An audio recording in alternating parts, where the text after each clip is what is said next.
और माफिया का parallel economy बढ़ रही है और पुलिस का ध्यान शराब बेचवाने में ज्यादा है बनिस्पत क्राइम कंट्रोल। तो इसीलिए मेरा सीधा डिमांड है कि अमिताभ दास ने जो बात चिट्ठी लिखी है उस पर संज्ञान ले। मानवाधिकार ने संज्ञान लिया है। मैं चाहूंगा अविलंब कार्रवाई हो। साथ साथ रुपेश की हत्या की सीबीआई इंक्वायरी हो। मैं इस बात पर बिल्कुल कायम हूं। शराब का रिव्यू हो। शराब के चलते लगातार बिहार में मर्डर की संख्या बढ़ती जा रही है और अपराधी माफियाओं के खिलाफ एसपीडी ट्रायल किया जाए 3 से 6 महीने के अंदर। जो हिस्ट्री सीटर क्रिमिनल है, ऐसे हिस्ट्री सीटर क्रिमिनल को एसपीडी ट्रायल करके उसे आजीवन कारावास या फांसी की सजा दिलवाने में सरकार आ गया। आपका कहना है शराबबंदी एक सबसे ज्यादा हत्या, दूसरा इकोनॉमी का सबसे ज्यादा हरास और तीसरा पुलिस और माफिया का पैरेलल इकोनॉमी बढ़ रही है और पुलिस का ध्यान शराब बेचवाने में ज्यादा है बनिस्पत क्राइम कंट्रोल। कहता हूं कि आप कैसी सरकार बनाएंगे, कैसा राज देंगे।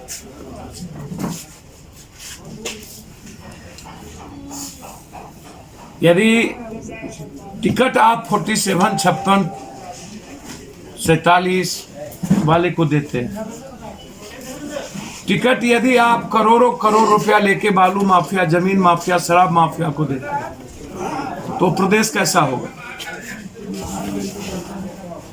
वहां अपराध कैसे रुकेंगे?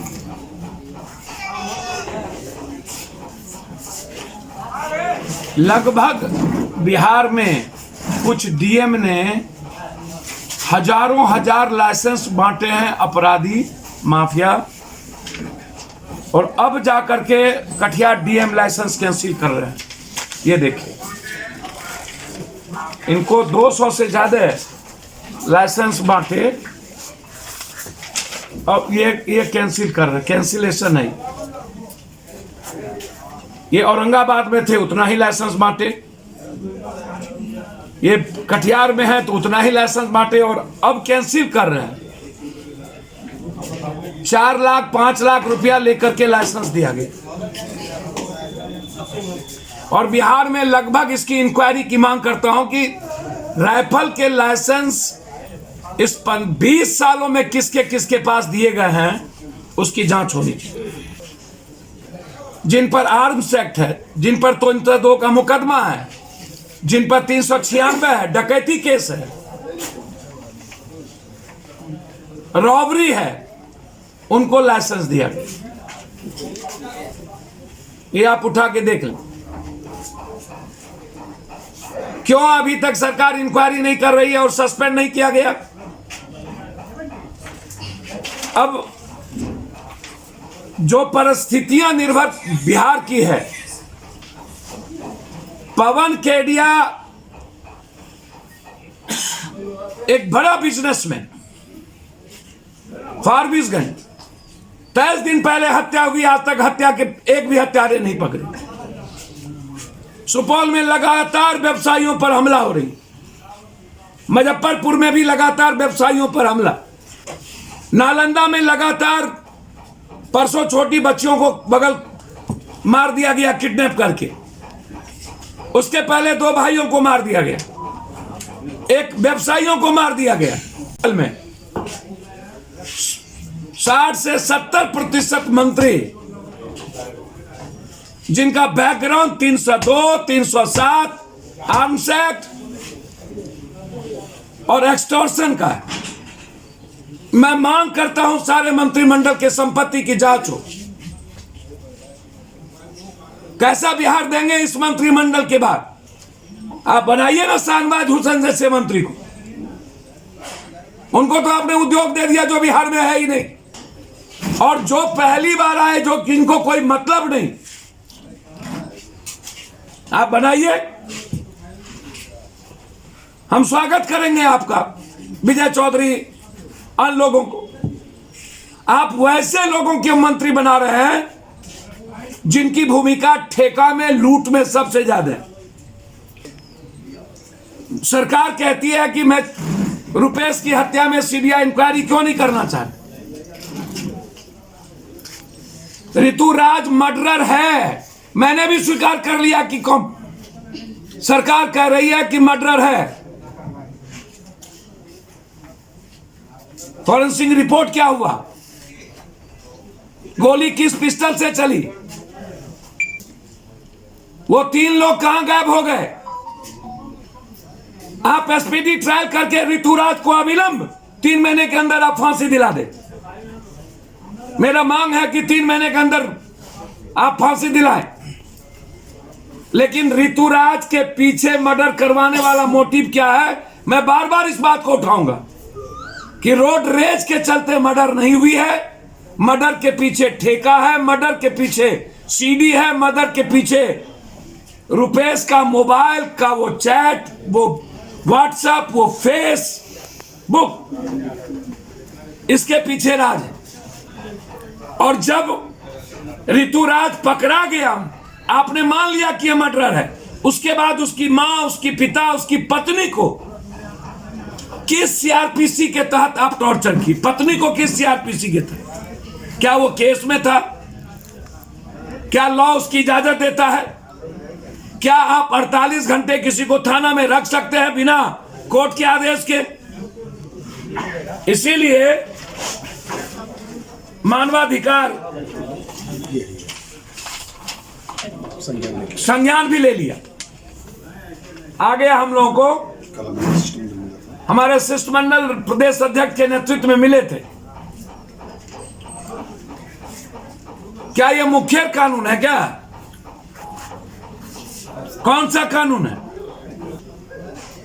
मैं मान लिया सीनियर एसपी की बातों को कि ऋतुराज ने शूटर है, हो सकता है ऋतुराज शूटर,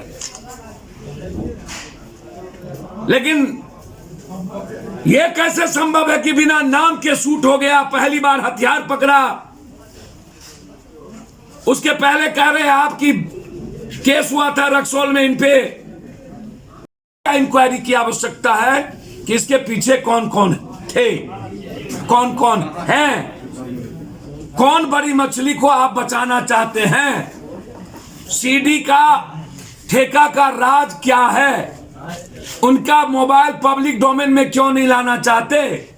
जब पब्लिक कह रही है कि ये रोड रेज नहीं है, सभी का मानना है रोड रेज नहीं है, तो फिर सीबीआई इंक्वायरी के अलावा दूसरा रास्ता नहीं बनता है। इसीलिए आज जो मंत्रिमंडल का विस्तार हुआ, उसमें अमिताभ दास ने जो आज चिट्ठी अभी डीजी को लिखी है, अभी तुरंत, कि एक मंत्री के घर में 4756 अभी है, तुरंत यदि नहीं किया गया, तुरंत रेड कराने की मांग किया अभी अमिताभ दास। अभी जस्ट सरकार क्या कहेगी, खुद उसके पदाधिकारी ने चिट्ठी लिखा डीजी को, उसके पहले मेवालाल चौधरी, मंत्री का नाम भी है, हाँ मंत्री का नाम लिया गया है, हाँ कोई लेसी जी के बारे में कहा गया। वैसे लेसी सिंह जी के बारे में मेरी मान्यता है कि वो अच्छी महिला है, लेकिन यदि अमिताभ दास ने कहा है, कई लोग हैं उस इलाके में जिसको आपने मंत्री बनाया, जिस पर दर्जनों केस है, 302 के मर्डर केस है, कई केसेस है, आप उनकी इंक्वायरी क्यों नहीं करना चाहते। तो इसलिए सरकार कंप्लीट रूप से, और गठबंधन की सरकार बिहार में अपराधियों को, शराब माफियाओं को मनोबल को बढ़ा रही है। पटना में शराब के चलते और हर जिले में शराब के चलते आम लोगों का मर्डर हो रहा है। मैं आग्रह करूंगा आप ब्लॉक और पंचायत में शराब को रोक दें, लेकिन बड़े शहरों में शराब के होटल और बड़े जगहों पर आप इस बिहार को बचाने के लिए, इकोनॉमी के साथ लगातार हो रहे शराब के कारण मर्डर और कॉमन मैन का मर्डर और 8,000 करोड़ की बड़ी इकोनॉमी का क्षति। ये मेरा डिमांड है नीतीश कुमार जी से कि जिद और अहंकार को छोड़िए और बिहार की इकोनॉमी के लिए और बिहार की जिंदगी को बचाने के लिए शराब को आप नए सिरे से रिव्यू करिए। आपके निर्णय कॉमन आदमी तक शराब नहीं पहुंचे जिससे कि घरेलू वायलेंस हो, इसके लिए आप उस पर शराब पर टैक्स को बढ़ा दीजिए बहुत ज्यादा, जो आम आदमी नहीं पी सके। तो शराब के चलते सबसे ज्यादा मर्डर, उसके बाद जमीन, उसके बाद बालू।